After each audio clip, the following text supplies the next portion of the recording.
Hey guys, I'm making this video for two reasons. One, it's part of our new evangelization. When I was a young evangelical, like 36 years ago, I remember handing out chick tracts on the Navy base. And if you're not familiar with them, this anti-Catholic, well, he was a professional anti-Catholic. He made a lot of money just bashing the Pope and bashing the Catholic Church. And he made these little booklets. We call them tracts, T-R-A-C-T-S, tracts. But they're like little comic books that you could read, but they were geared at adults. And I remember one of them was The Pope and the Holocaust. This is an old Catholic myth. I think the KKK started it because, you know, the KKK hates Catholics as much as they hate blacks and Jews. And, you know, so anyway, it's an old myth. I'm going to debunk that today, very easily debunked. Then I have another reason, you know, the statement that those who do not know history are destined to repeat it has just been glaring to me. It's just been like shouting in my head. I keep hearing that phrase. And looking at what's unfolding today, to me, it's so clear. You know, Biden is Neville Chamberlain. You know, Putin is Hitler. And Zelensky is becoming Winston Churchill. And just like in Nazi Germany, you know, the German people in the beginning and really supported Hitler and the Nazis because the Nazis were anti-communist. And therefore, the logic was, since communism is evil, Hitler and the Nazis must be good. But the truth is, Nazism and communism is equally as evil. and I see that playing out today in America, where I hear Protestant and Catholic Christians both saying Biden's evil, Pelosi's evil, the Clintons are evil, and they're coming against Putin. Therefore, Putin must be good. And in Germany, you know, Lutheranism was, you know, most Germans were Luthers.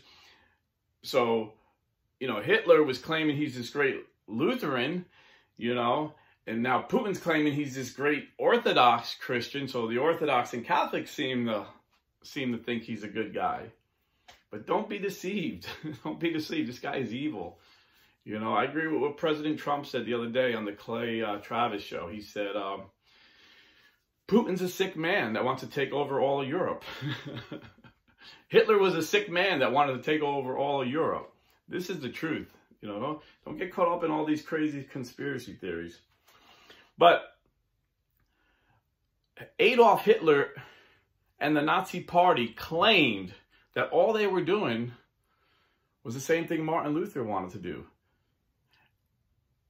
Hitler and the Nazi Party claimed that their values, their beliefs, and their goals were the same as Martin Luther, the father of the Protestant Reformation, which has spawned evangelicals of 42,000 different denominations.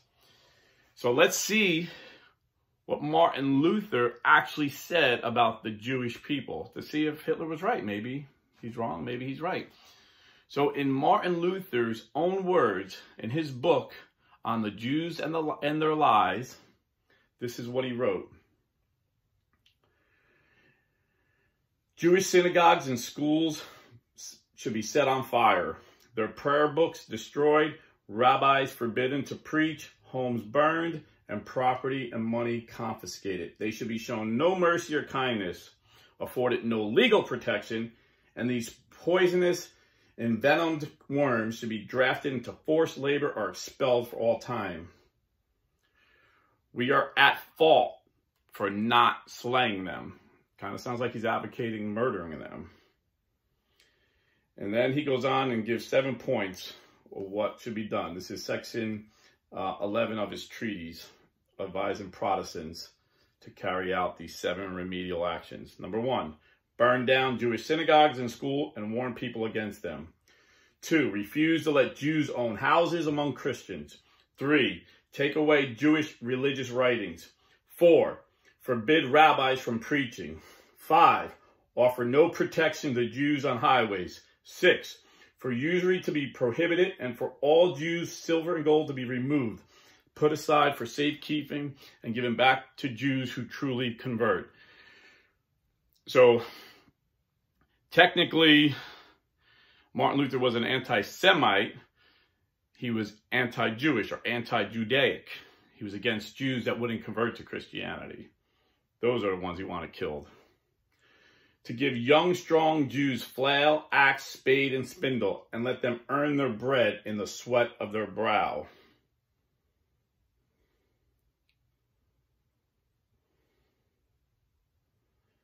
And he goes on. So, yes. So, Adolf Hitler did have the same values and goals as Martin Luther. That's just not a Catholic apologetic talking point. That is a fact of history. And many Germans believe that. In fact, the Lutheran Church combined with many Protestant denominations to create the German Evangelical Church, whose archbishop was a Nazi, Ludwig Müller. So the majority of German Protestants were Nazis. This is a historical fact. Now, there were some that were not. Some famous one. Dietrich Bonhoeffer. He started the Confession Church movement within the German Evangelical Church. And the Confession movement, they weren't so much anti-Nazi as separation of church and state. Dietrich Bonhoeffer said, our allegiance is to God alone, not to the Fuhrer, which got Bonhoeffer thrown in the jail and eventually killed. But then there was less famous people. So when the Nazis invaded the Netherlands, there was a Christian family, and they were hiding Jews, and they were caught. And this family was thrown in to a concentration camp. And the youngest was a girl named Corrie ten Boom, young teenage girl. And they killed her father and her sister. And she was left alone in a concentration camp, scheduled to be killed, and miraculously was released by a clerical error. And Corrie ten Boom said this. She said, you can never learn that all you need is Christ until all you have is Christ. All that little girl had in there was Christ. She had no family, and she knew she was going to die. So she knows what she's talking about. You know, there's an old saying, and the older I get, the more I believe it's true. Weak Catholics become Protestant, and strong Protestants become Catholic. When I was an evangelical, I loved this Christian singer named Rich Mullins. And when I went through a really hard time in my life, one of his songs spoke to me. And the line in the song was, everything I've had has been shaken. Everything that could be shaken was shaken. And all that remains is all that I've ever had. And Rich Mullins was going to RCIA to become a Catholic when he died. One could argue we need a short RCIA, but that's a different video. Now, what was the Catholic Church doing during this time? A lot of the Protestants were claiming that Pope Pius XII was in allegiance. There was some conspiracy theories that, you know, he was working with Hitler. And then the conspiracy theorists would say, see, he's not saying anything bad about Hitler. He's saying he's not coming out hard against the Nazis. These conspiracy theories must be true. Can you imagine if there were Catholic YouTubers back then? Oh my God, what they would be saying about Pope Pius XII, because they didn't like the way he wasn't saying the things that they thought he should be saying. But it turns out,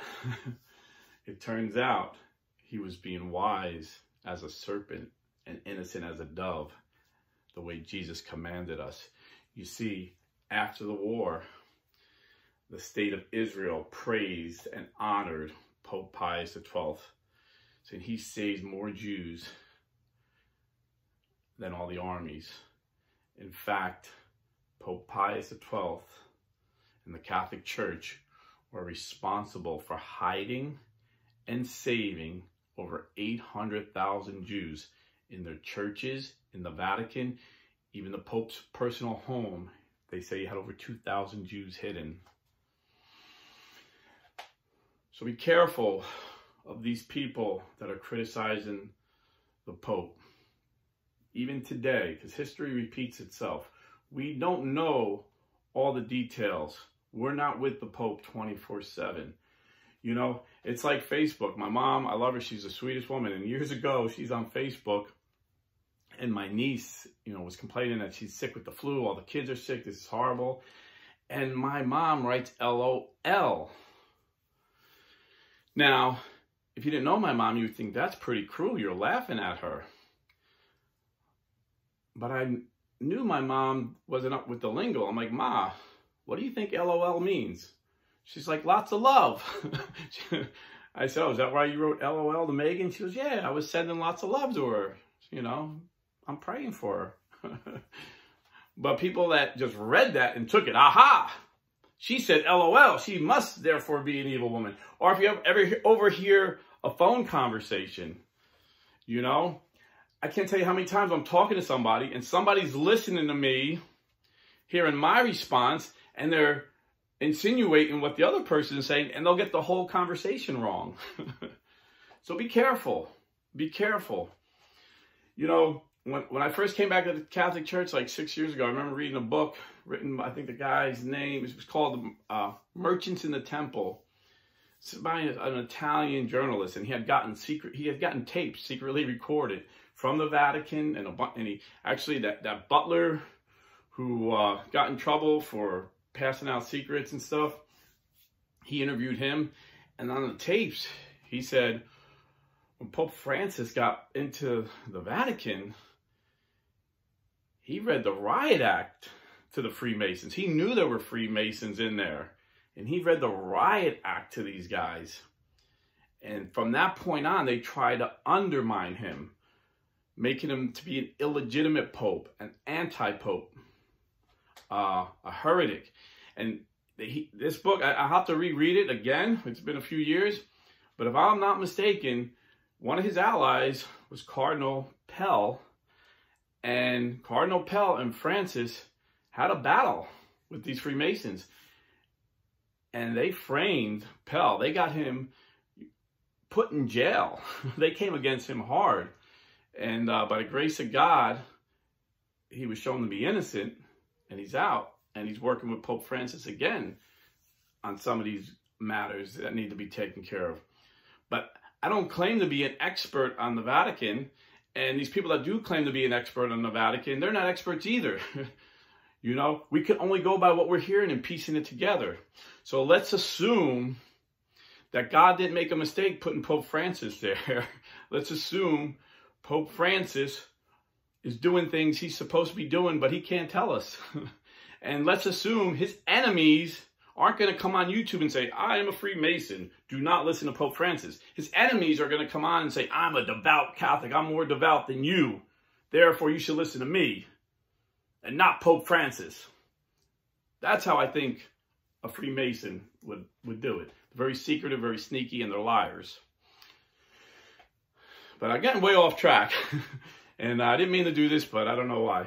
I just ramble, and I just, you know, you're getting the real me. This is what I think. I'm not filtering it. I'm not censoring myself. I'm just telling you what I believe.